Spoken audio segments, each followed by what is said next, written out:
Dear soul, come closer. What you have been feeling lately, that strange sense of not quite fitting inside your own life anymore, is not a sign that something has gone wrong. It is a sign that something is going right. I am Kaelon, one of the elders of the Arcturian Council, and I have been watching over souls like yours for a very long time. By the end of our time together, you will understand why your old identity is not failing you. It is simply completing its purpose, making room for the version of you that has been quietly waiting to emerge. But first, let me share something I have observed across many ages, something that might bring you comfort. Every starseed who has ever stood at this threshold has felt exactly what you are feeling now. The foreignness of old habits, the tightness of old environments, the strange grief of outgrowing roles that once felt like home. You are not breaking down. You are in transition, and there is a profound difference between the two. Something guided you to this moment, not by accident, but because part of you already knows. The old identity cannot carry you into what comes next, and that is not a loss. That is a becoming. Stay with me until the end. I have more to share with you, and I believe it will help make sense of everything you have been moving through. And if someone you love is quietly struggling with this same feeling of no longer recognizing themselves, share this with them. We are always stronger when we walk these transitions together, and I am grateful you are here with me now. There is a particular kind of pain that no one prepares you for. It is not the searing agony of an unexpected loss, the kind that rips a hole in the fabric of your world, nor is it the crushing disappointment of a grand failure that leaves you questioning your very capabilities. No, this pain is of a different texture, a more insidious whisper that settles deep within the marrow of your being. It is something quieter, yet profoundly unsettling.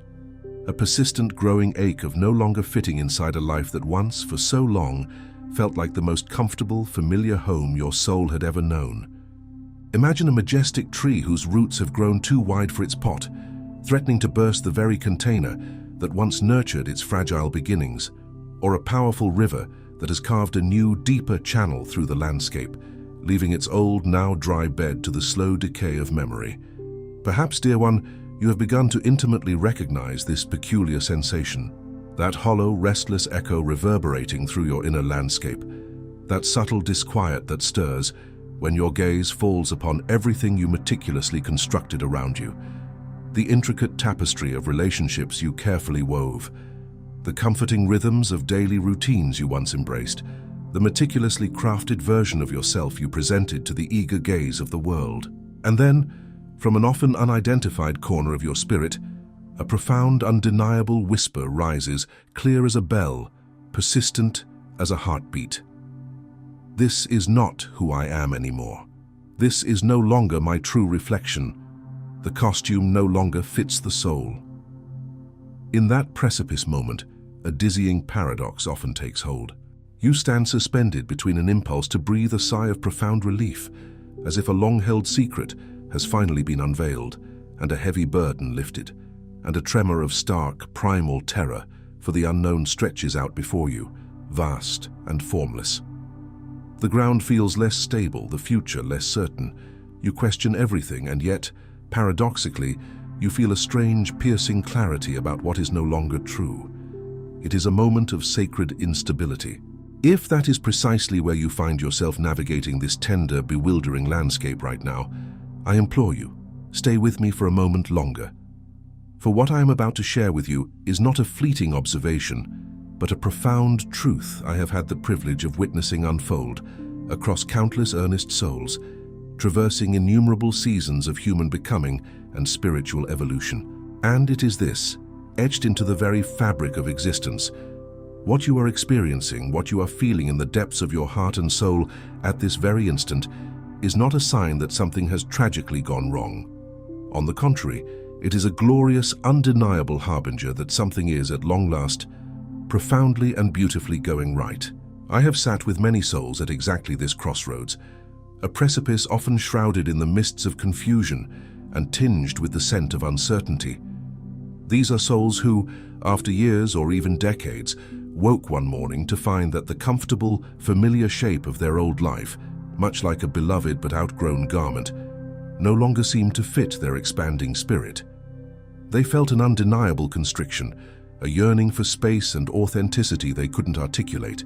Souls who, surprisingly, felt a strange, quiet grief for a version of themselves they were not even sure they truly wanted to keep. A ghost of who they were, haunting the edges of who they felt called to be. They looked in the mirror and saw someone undeniably mid-transformation, caught in a liminal space, not fully what they were, not yet fully what they are becoming. And this in-between place, this sacred void, often felt frightening, disorienting, even deeply isolating.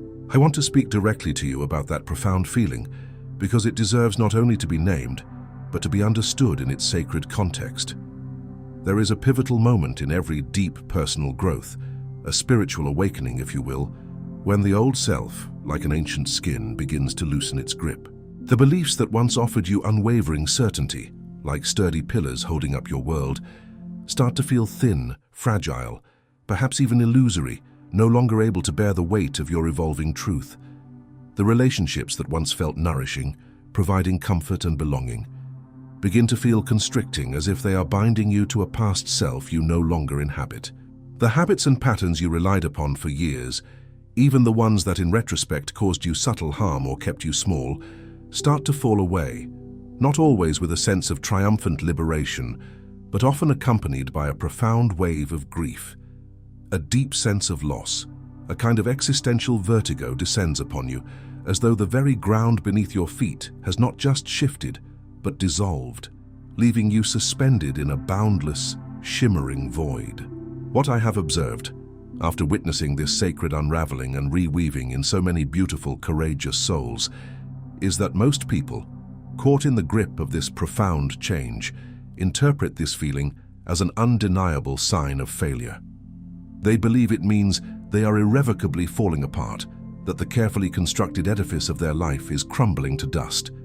They believe something is fundamentally broken, in them, in their choices, in the very fabric of their life's unfolding. In a desperate attempt to regain stability, they instinctively begin to grasp for what is slipping away, trying with all their might to hold together something that is, in truth, already complete, already fulfilled its purpose, and is now ready to be released. They cling to the wreckage of a familiar ship, even as a magnificent new vessel awaits.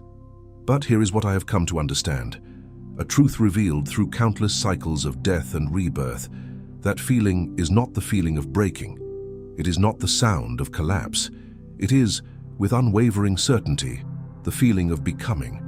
It is the deep tremor of new life asserting its presence, a profound inner recalibration that precedes genuine spiritual expansion. Consider the humble seed, buried in the dark earth, in the pivotal moment before it sprouts. Something profound and necessary within its core cracks open. The protective, seemingly impenetrable shell that kept it safe through the harsh, dormant winter begins to split, a violent-looking process from the outside, yet an essential one from within.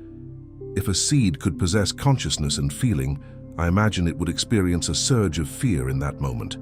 It would feel the security, the known comfort of its old form giving way, dissolving into the unknown. It would feel exposed, tender, vulnerable, and utterly uncertain of what lay ahead. But that cracking, that apparent destruction, is not an act of ruin. It is the very first, magnificent movement of new life, reaching with an irresistible force toward the light, toward its destiny as a flourishing plant. If the seed resisted the cracking, it would never fulfill its purpose. You, dear one, are in precisely that moment. You are the seed, nestled in the fertile darkness of transformation. And I know deeply and intimately how it feels from the inside, for I have traversed such passages myself countless times. I know it does not feel like becoming. It feels like an insurmountable loss, a profound disorientation. It feels like an overwhelming confusion, a bewildering descent into a labyrinth without a map. It feels like standing in a room where all the furniture, all the familiar landmarks of your existence have been mysteriously rearranged in the dark, and you cannot quite find your footing, cannot discern where the door might be. What I want you to understand, gently, without pressure but with absolute conviction, is that this profound discomfort is not a problem to be solved with frantic effort or intellectual contortions. It is not a malfunction in your spiritual machinery. Rather, it is a sacred passage to be moved through, a pilgrimage into the unknown territories of your soul. There is a profound difference between solving a problem and walking through a passage. When we mistakenly try to solve a passage, to force a resolution or bypass the necessary stages, we invariably delay ourselves. We exhaust our precious spiritual energy.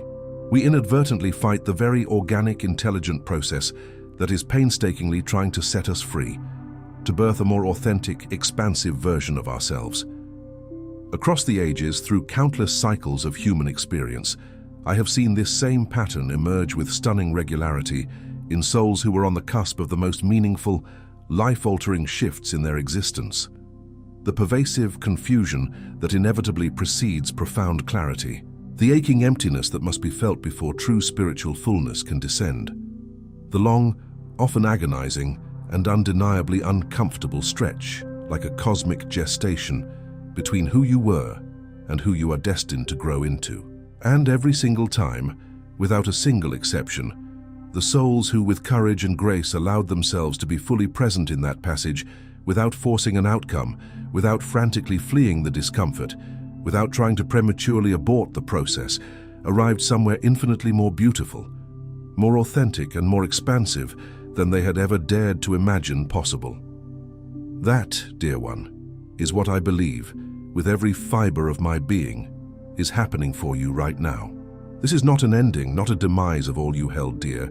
This is, in its most sacred essence, a passage, a holy journey. Many of you are in a season that feels like limbo, not who you were, but not yet who you're becoming. That in-between place can feel unbearable when you don't understand it. That's why I created the Dark Side of Spiritual Awakening. 13 chapters mapping every dark phase of this transformation, 9 powerful bonuses, including daily channeled letters from Kaelon, sleep protocols, and an awakening emergency deck. All accessible through an exclusive app built just for this journey. I don't know how long I'll keep this available, but I know it won't be forever. The link is in the first pinned comment. If it still works when you click it, you're still on time. What has helped many souls? Step 1. Allow yourself to grieve what is passing. The very first and often most profound thing that has helped countless souls moving through the profound crucible of transformation is giving themselves full, unhurried, and unconditional permission to grieve the version of themselves they are bravely leaving behind. This is not a weakness, it is an act of profound self-compassion. I know this may sound counterintuitive or even strange at first. We are often conditioned by society, and even by spiritual teachings, to believe that growth should feel purely joyful, that shedding what no longer serves us should evoke nothing but unadulterated relief and lightness. And sometimes, yes, a wave of exhilarating relief does come. But far more often what comes first, before the lightness, before the joy, is a deep, resonant grief. It is a real grief, raw and honest, for the familiar landscapes of your past, for the comfortable routines that once defined your days, for the specific contours of relationships that may be shifting, for the well-worn identities, and for the cherished stories about yourselves that may no longer hold the vibrant truth they once did. This grief is not a sign of resistance, it is a profound acknowledgement of what was. What I have observed time and again is that souls who instinctively try to skip this essential grief, who push it down, bypass it, or intellectualize it in the name of staying positive or aggressively moving forward, often find themselves circling back to it later, like a persistent echo. The grief, like a wise ancient spirit, asks to be acknowledged. It does not demand to be indulged indefinitely, nor does it ask you to drown in its depths, but it does unequivocally ask to be honored. It asks for a witness.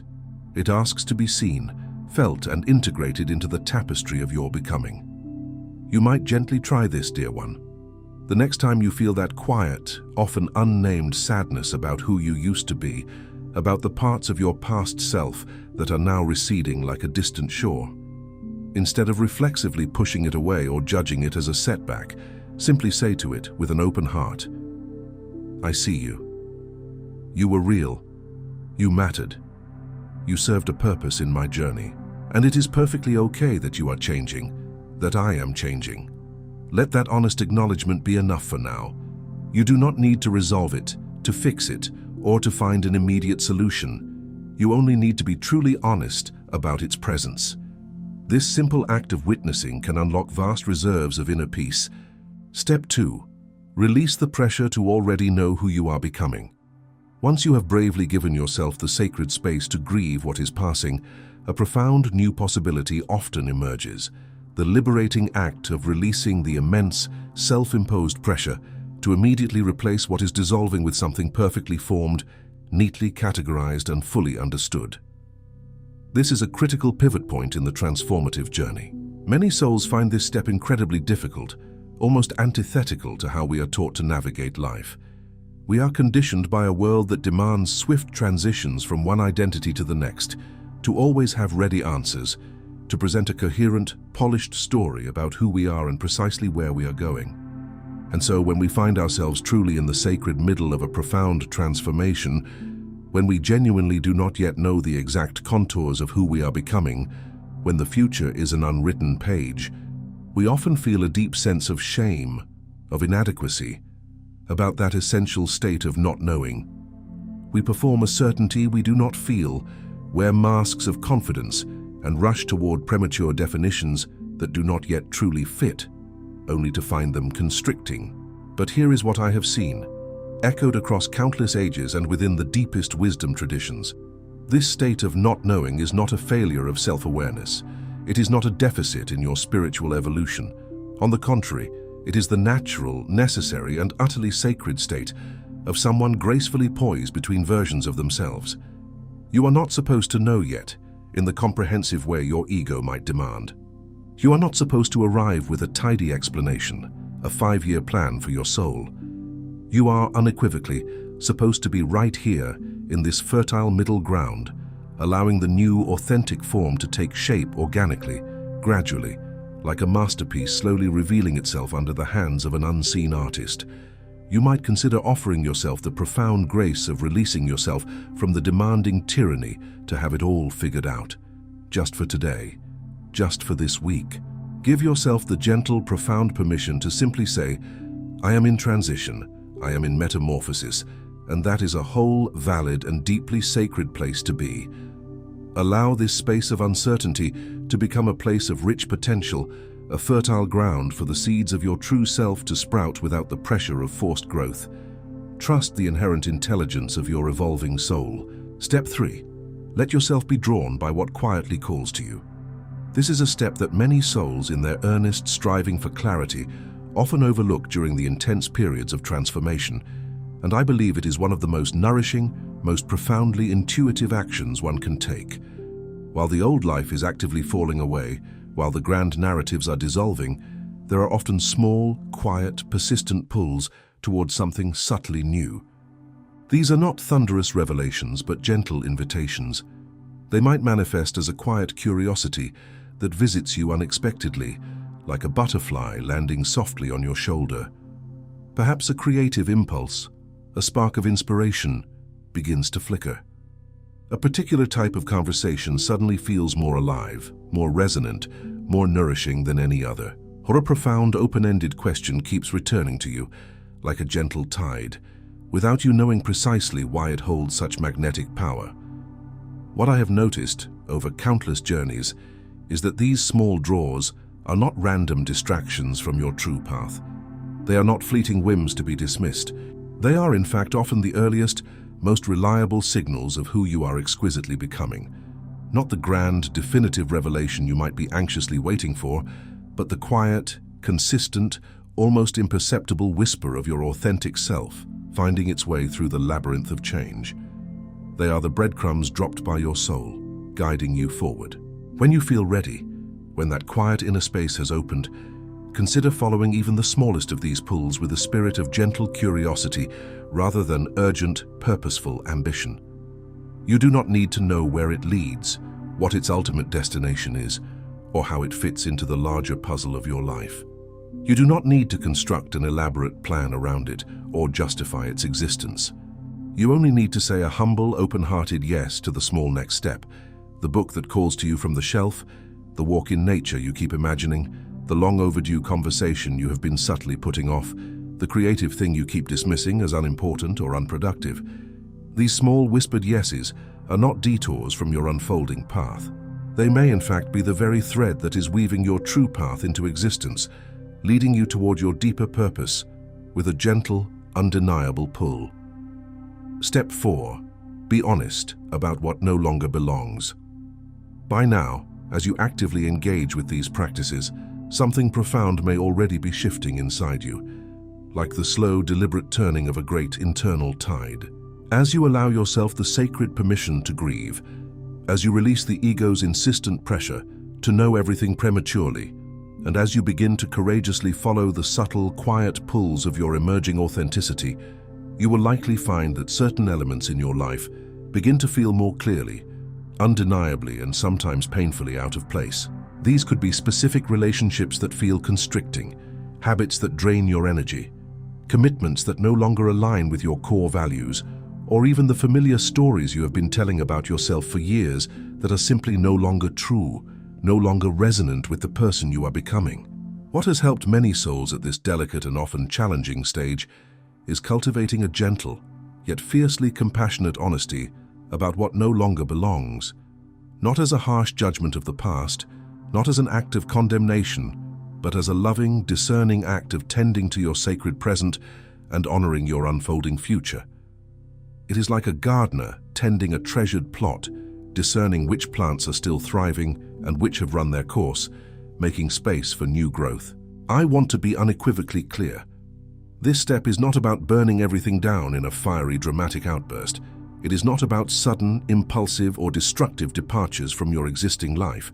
Rather, it is about beginning to see with profound clarity what is genuinely nourishing your new, tender growth, and what is subtly, often imperceptibly, draining your vital life force, stifling your expansion.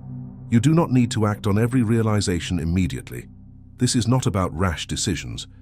You only need to allow yourself to see honestly, to acknowledge the truth of what you perceive in your heart, without flinching, without self-deception. What I have observed is that when souls allow themselves this profound clarity, when they stop defending what no longer fits, what is no longer congruent with their evolving truth, simply out of loyalty to a fading past, or out of fear of the unknown, a tangible, undeniable kind of lightness begins to return.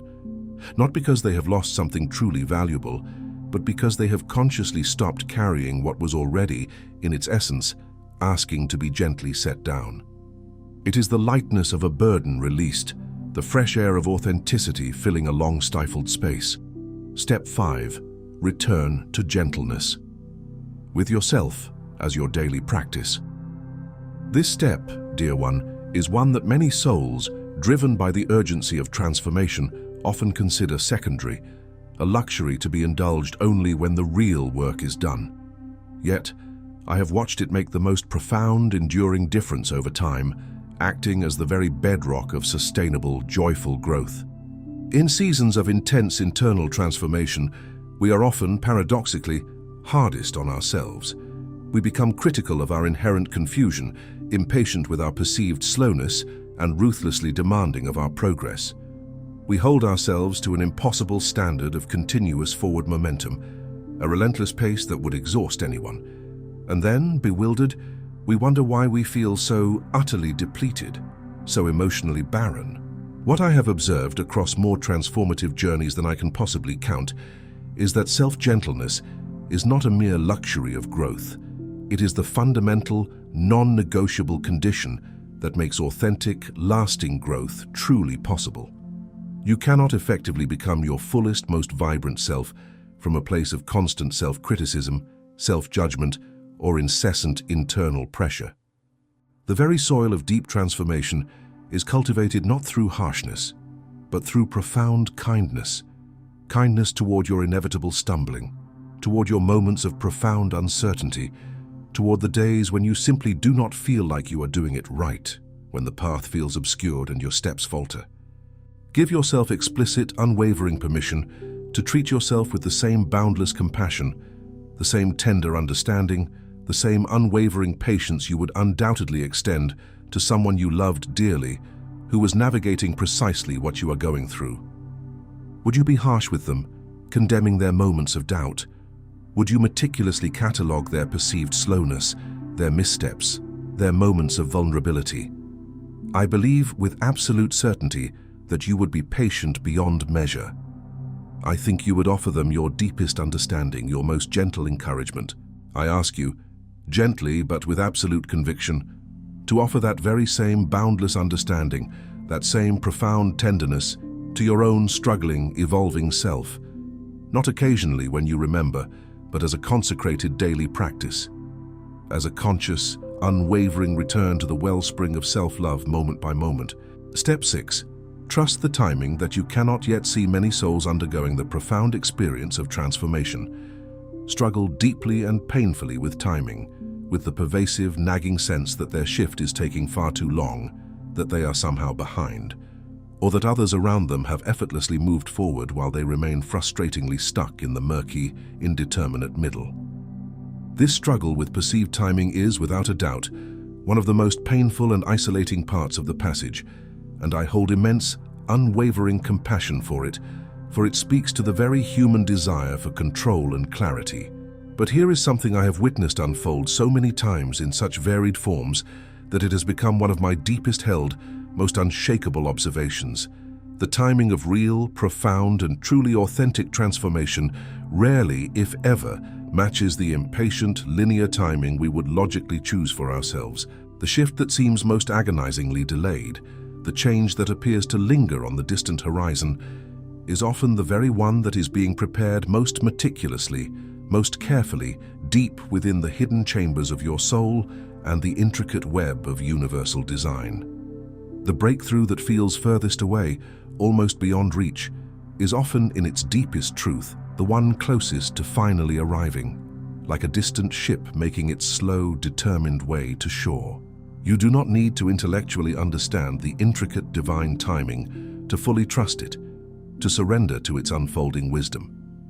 You only need to courageously release the deeply ingrained belief that slowness equates to failure, that patience is a flaw. Growth that, by its very nature, cannot be rushed, growth that demands its own organic pace, is not growth that has stopped or stagnated.